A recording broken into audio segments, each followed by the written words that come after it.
பணத்தை நம்மை நோக்கி ஈர்ப்பதை குறித்து நாம் கற்றுக்கொண்டு வருகிறோம். பணத்தை குறித்தே கற்றுக்கொண்டு வருகிறோம். அதனுடைய தொடர்பாக தான் இந்த பதிவும் இருக்க போகிறது.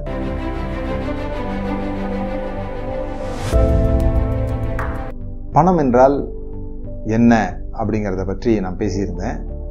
அது நம்ம புரிந்து கொள்ளலாம் கூட. பணம் ஒரு எனர்ஜி. பணம் என்பது நாம் பார்க்குற இந்த காகிதங்கள் கிடையாது என்பதை நாம் அறிந்து கொள்ள வேண்டும். இந்த காகிதங்கள் நம்ம கைக்கு வருவதற்கு நாம் நம்முடைய நேரத்தையும் நம்முடைய திறமையையும் செலவு செய்கிறோம். நம்முடைய நேரம் நம்முடைய திறமையை செலவு செய்வதன் மூலமாக அதற்கு கொடுக்கப்படுகிற எக்ஸ்சேஞ்ச் தான் இந்த காகிதம் அல்லது இந்த காயின். எதுவாக இருந்தாலும் நம்ம பணம் என்று இன்றைக்கு சொல்லுகிற விஷயங்கள்.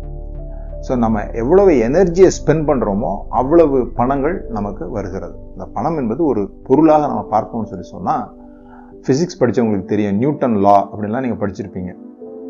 ஒரு பொருளை அதை எக்ஸ்டர்னல் ஃபோர்ஸ் கொடுத்து தள்ளாமல் அந்த பொருள் வந்து ரெஸ்ட்டில் தான் இருக்கும், அது போகாது அப்படிலாம் சொல்லுவாங்க.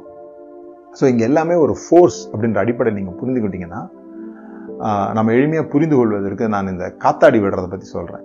இந்த காத்தாடி விடும்போது பார்த்தீங்கன்னா ஒரு விண்ட் ஃபோர்ஸ் இருக்குது. ஒரு காற்று அந்த காத்தாடியை இழுக்குது. நீங்கள் இங்கேருந்து இழுக்கிறீங்க, புல்லிங் ஃபோர்ஸ் இருக்குது, நீங்கள் இங்கேருந்து இழுக்கிறீங்க. அது நிமித்தமாக தான் காத்தாடி பறக்குது. நீங்கள் எப்போ அந்த காற்றை விட வேகமாக இழுக்கிறீங்களோ அப்போது உங்கள் காத்தாடி கீழே வந்துடும்.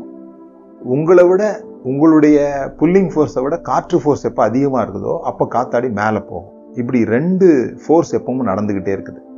இதே மாதிரி தான் பணத்திலும் கூட ரெண்டு ஃபோர்ஸ் இருக்குது. ஒன்று அட்ராக்டிவ் ஃபோர்ஸு, இன்னொன்று ரெப்பலண்ட் ஃபோர்ஸ். சில விஷயங்கள் பணத்தை நம்மை நோக்கி ஈர்க்கிறது, சில விஷயங்கள் பணத்தை நம்மை விட்டு தள்ளி விடுகிறது.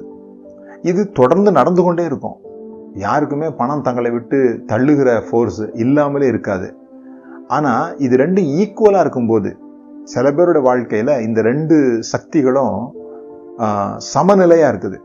பணத்தை பண்ணுகிற சக்தியும் அவரிடத்துல பணத்தை கொண்டு வருகிற சக்தியும் ஈக்குவலாக செயல்படும் போது அன்றன்று உள்ள ஆகாரத்தை சாப்பிடுவீங்க. கைக்கும் வாய்க்கும் சொல்லுவோம் இல்லையா, சேஃபாக இருப்பீங்க. ஆனால் நீங்கள் பெரிய பணக்காரர்களாக ஐஸ்வர்யவர்களாக மாற முடியாமல் போகும். சில பேர்கிட்ட அவர்கிட்ட இந்த பணத்தை கொண்டு போகிற சக்தி அதிகமாக வேலை செய்யும், பணத்தை ஈர்க்கிற சக்தி கம்மியாக இருக்கும்.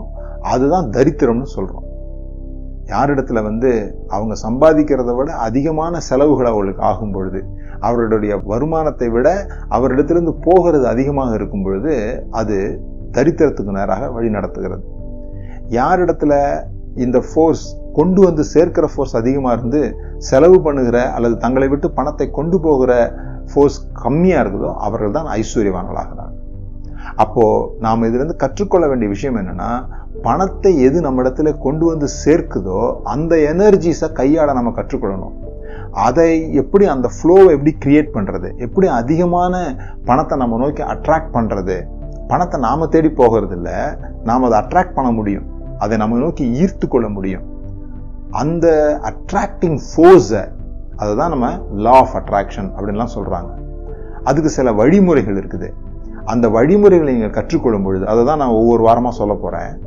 அந்த வழிமுறைகளை நீங்கள் கற்றுக்கொள்ளும் பொழுது உங்களிடத்தில் ஈர்த்து கொள்ளுகிற வல்லமையை நீங்கள் அதிகரிக்கும் பொழுது, பணத்தை உங்களை நோக்கி ஈர்த்து கொள்ளுகிற வல்லமையை நீங்கள் அதிகரிக்கும் பொழுது நீங்கள் ஐஸ்வர்யவான்களாக மாற முடியும். பணம் சம்பாதிக்கிறதுன்றது ஒரு கடினமான காரியம். ஆனால் பணத்தை ஈர்த்து கொள்வது என்பது ஒரு ஸ்மார்ட்டான விஷயம். That's not hard work, that is smart work. நீங்கள் பணத்தை போய் சம்பாதிக்க போறீங்க அப்படின்னு சொன்னால் நீங்கள் எவ்வளவு நேரம், எவ்வளவு வாய்ப்பு உங்களுக்கு இருக்குதோ அவ்வளவுதான் நீங்கள் சம்பாதிக்க முடியும்.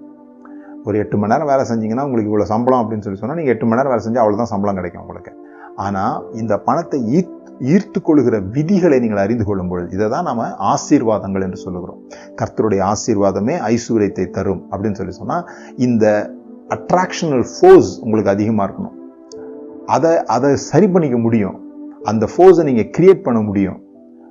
எப்படி நீங்கள் காத்தாடியை இறக்கிக்கொள்ளணும்னு சொல்லும்போது விண்டை விட அதிகமாக நீங்கள் இழுத்து கீழே கொண்டு வந்துக்கிறீங்களோ, எப்படி அந்த காத்தாடி பறக்கணும்னு சொல்லும்போது லெகுவாக விட்டு அந்த காத்தினுடைய வேலையை நீங்கள் அதிகரிக்கிறீங்களோ, அது போல உங்களிடத்துல ஈர்த்து கொள்ளக்கூடிய வல்லமையை நீங்கள் அதிகரிக்க முடியும். அதை குறித்து கற்றுக்கொள்ள வேண்டும். அப்போ உங்களுடைய நோக்கம் என்னவா இருக்கணும்? உங்களிடத்திலிருந்து பணத்தை எடுத்துக்கொள்ளுகிற அந்த ஆற்றலை விட உங்களை நோக்கி பணத்தை கொண்டு வருகிற ஆற்றலை அதிகமாக்குவது எப்படி என்பதை உங்கள் நோக்கமாக இருக்கும் பொழுது, அதை நீங்கள் கற்றுக்கொள்ளும் பொழுது நீங்கள் ஐஸ்வர்யவனாவது லகுவான விஷயமாக மாறிவிடும்.